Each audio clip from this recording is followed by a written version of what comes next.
कोल्हापुर में एक घटना विशालगढ़ के अंदर होती है, जिसके अंदर मस्जिद के अंदर कुछ गुंडे, कुछ आतंकवादी लोग घुस के उस मस्जिद को तोड़ देते हैं। उस मस्जिद को जो है बहुत ज़्यादा नुकसान पहुंचाते हैं। वहाँ पे पड़ी हुई कुरान वगैरह सारी किताबों की बेहुरमती करते हैं, जिसके लिए पूरे महाराष्ट्र में जो है एक वलबला सा मच चुका है। पूरे महाराष्ट्र में हर जगह धरने आंदोलन हो रहे हैं, हर जगह जो है लोग ऐसे आतंकवादियों के ऊपर सख्त से सख्त कार्रवाई करनी चाहिए, इसके लिए मांग कर रहे हैं।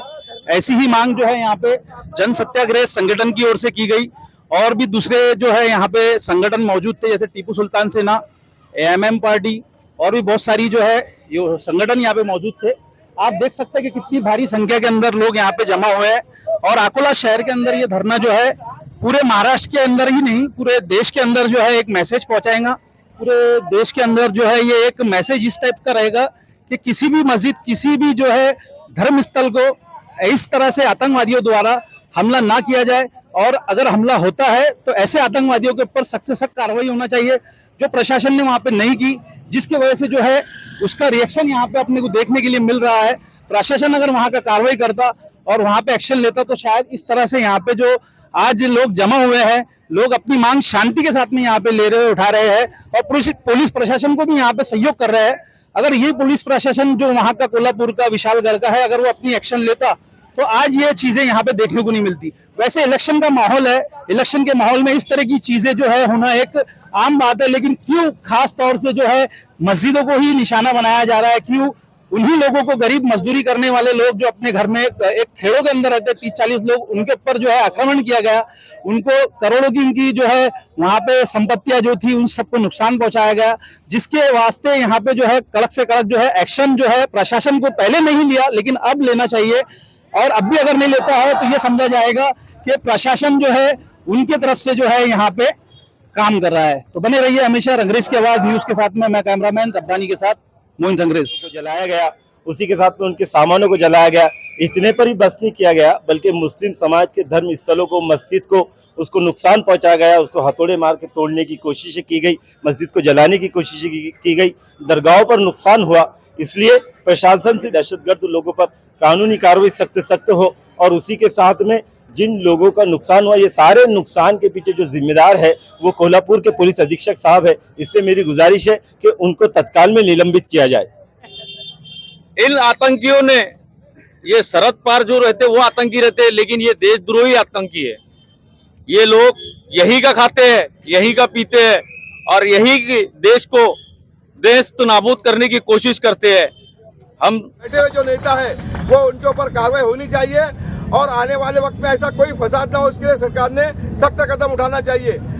यदि ऐसे आतंकियों पर कार्रवाई नहीं होती है तो आने वाले समय में ऑल इंडिया मजलिस इत्तेहादुल मुस्लिमीन महाराष्ट्र की सारी यूनिट की तरफ से हम विरोध प्रदर्शन करेंगे, और एकदम तीव्र आंदोलन यहाँ पे किया जाएगा। इसकी सारी होने वाली जवाबदारी सरकार के ऊपर रहेगी और प्रशासन के ऊपर रहेगी। रंगरेज की आवाज करे झूठ को बेनकाब, सलाखों में होंगे गुनेगार। हमारे कैमरे में ही जुल्म करने वाला अधिकारी, अब मिलेगा इंसाफ। खबर 100% सच। देखते रहिए रंगरेज की आवाज। कोल्हापुर के विशालगढ़ में घटित हुई घटना, कुछ आक्रमणकारी आतंकवादियों ने मस्जिद के ऊपर हमला किया, जिसमें वहां पे तोड़फोड़ की, कुरान की बेहुरमती की, जिसको लेकर पूरे भारत के अंदर धरने आंदोलन और सभी चीज़ें यहां पे हो रही हैं। और इसके लिए अकोला शहर में भी एक विशाल धरना आंदोलन किया गया जन सत्याग्रह संगठन के ओर से।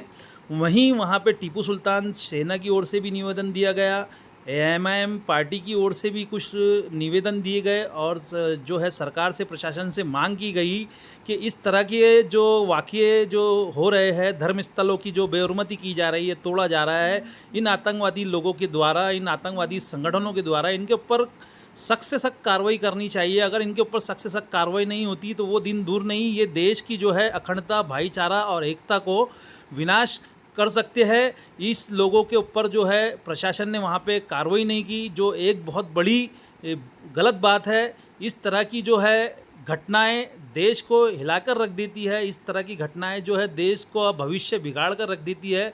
ऐसे काम करने वाले आतंकवादी जो धर्म स्थलों की जो है यहाँ पे जो है बेहुरमती करते हैं, धर्म स्थलों को जो तोड़ते हैं, ख़राब करते हैं, जो कुरान को अब जो है कुरान हो या किसी भी गीता हो या किसी भी तरह की कोई भी किताब हो, किसी भी किताब का जो है यहाँ पे वो अनादर करते हैं, तो ऐसे लोगों के ऊपर जो है कार्रवाई होना चाहिए। इसी मांग को लेकर अकोला शहर में जन सत्याग्रह संगठन, एमएम पार्टी और जो यहाँ पे टीपू सुल्तान सेना की ओर से जो है निवेदन दिया गया था। देखिए पूरी न्यूज़, बने रहिए रंगरेज की आवाज़ न्यूज़ के साथ में, देखते रहिए रंगरेज की आवाज़ न्यूज़। चैनल को सब्सक्राइब कीजिए, शेयर कीजिए, लोगों तक पहुँचाइए। हमारे इंस्टाग्राम चैनल्स को भी फॉलो कीजिए और फेसबुक पे भी हमारा चैनल है, उसे भी फॉलो कीजिए। 7 लाख तक सिर्फ कुछ मिनटों में हम 7 लाख लोगों तक ये न्यूज़ को पहुंचा देते हैं। अगर आप अपनी जाहिरात या किसी भी तरह से ऐड करवाना चाहते हैं तो आप भी हमसे स्क्रीन पे दिए हुए नंबर से संपर्क कर सकते हैं।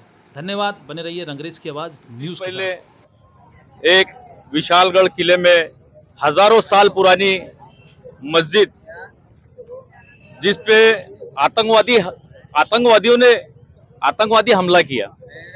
अब मैं इसको आतंकवादी हमला इसलिए कह रहा हूं कि ये जो आतंकी है, ये आतंकी देश में शहर की, देश की शांतता खराब करने वाले लोग हैं।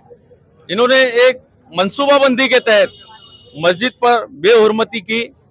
हम उसकी कड़ी निंदा करते हैं और सरकार से ये मांग करते हैं कि आने वाले समय में इन पे कठोर से कठोर कार्रवाई की जाए, इन पे देशद्रोह का मुकदमा दायर किया जाए।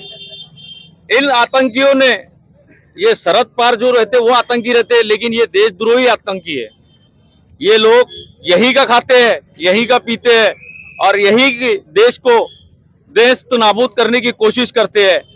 हम सरकार से अपील करना चाहते हैं कि इन पे कठोर से कठोर कार्रवाई की जाए, इन पे देशद्रोह का मुकदमा दायर किया जाए। आज यहाँ पर हजारों नौजवानों ने अपनी अपनी संस्थाओं और संगठनों की ओर से ये निवेदन दिया है। हम सभी का शुक्रगुजार है और अपील करते हैं कि जाते वक्त खामोशी से अपने अपने घरों पे, खामोशी के अदब से, रोड के लिहाज से अपने अपने घर जाए। निषेध धरना आंदोलन रखा गया था। ये धरना आंदोलन जो था वो कोल्हापुर की घटना जो घटी है, वहां पर मासूम लोगों के घरों में घुसकर जो तोड़फोड़ की गई, घरों को जलाया गया, उसी के साथ में उनके सामानों को जलाया गया। इतने पर ही बस नहीं किया गया, बल्कि मुस्लिम समाज के धर्म स्थलों को, मस्जिद को, उसको नुकसान पहुंचाया गया, उसको हथौड़े मार के तोड़ने की कोशिश की गई, मस्जिद को जलाने की कोशिश की गई, दरगाहों पर नुकसान हुआ। इसलिए प्रशासन से मेरी पुरजोर अपील ये है कि उन दहशतगर्द लोगों पर NSA के तहत, UAPA के तहत गुना दाखिल हो। उसी के साथ में जिन लोगों का जानी नुकसान हुआ उनको आर्थिक मदद दी जाए। वहाँ के मरीजों को उच्च स्तरीय लेवल पर उनकी जांच हो, उनको तपासा जाए, उनको अच्छी तरह से उनका ट्रीटमेंट किया जाए, उनको आर्थिक मदद की जाए और इसी तरह से वहाँ के दहशतगर्द लोगों पर कानूनी कार्रवाई सख्त सख्त हो। और उसी के साथ में जिन लोगों का नुकसान हुआ, ये सारे नुकसान के पीछे जो जिम्मेदार है वो कोल्हापुर के पुलिस अधीक्षक साहब है। इसलिए मेरी गुजारिश है कि उनको तत्काल में निलंबित किया जाए। अकोला शहर एमआईएम की तरफ से जिलाधिकारी को इस आशय का निवेदन दिया है कि महाराष्ट्र के कोल्हापुर जिले के अंदर, जो विशालगढ़ के अंदर जो गैर तरीके से जो इंसाफ पसंदाना हरकत होना चाहिए, उसके खिलाफ में जो आतंकी हमला वहाँ पे हुआ, जो एक धर्म को तोड़ने की राजनीति यहाँ पर आने वाले विधानसभा को देख के चल रही है, ऐसी राजनीति को हम बर्दाश्त नहीं करेंगे और इस देश की एकता अखंडता को हम टूटने नहीं देंगे। इसके लिए हमारी मांग है कि जिन आरोपियों ने ये कार्रवाई की है उन पर सख्त से सख्त कार्रवाई होना चाहिए और जो दोषी है, चाहे वो सरकारी अधिकारी कर्मचारी हो, चाहे सरकार के अंदर बैठे हुए जो नेता है, वो उनके ऊपर कार्रवाई होनी चाहिए और आने वाले वक्त में ऐसा कोई फसाद ना हो, इसके लिए सरकार ने सख्त कदम उठाना चाहिए। यदि ऐसे आतंकियों पर कार्रवाई नहीं होती है तो आने वाले समय में ऑल इंडिया मजलिस इत्तेहादुल मुस्लिमीन महाराष्ट्र की सारी यूनिट की तरफ से हम विरोध प्रदर्शन करेंगे और एकदम तीव्र आंदोलन यहाँ पे किया जाएगा। इसकी सारी होने वाली जवाबदारी सरकार के ऊपर रहेगी और प्रशासन के ऊपर रहेगी। नहीं चलेगी, नहीं चलेगी, नहीं चलेगी, नहीं चलेगी, नहीं चलेगी, नहीं चलेगी।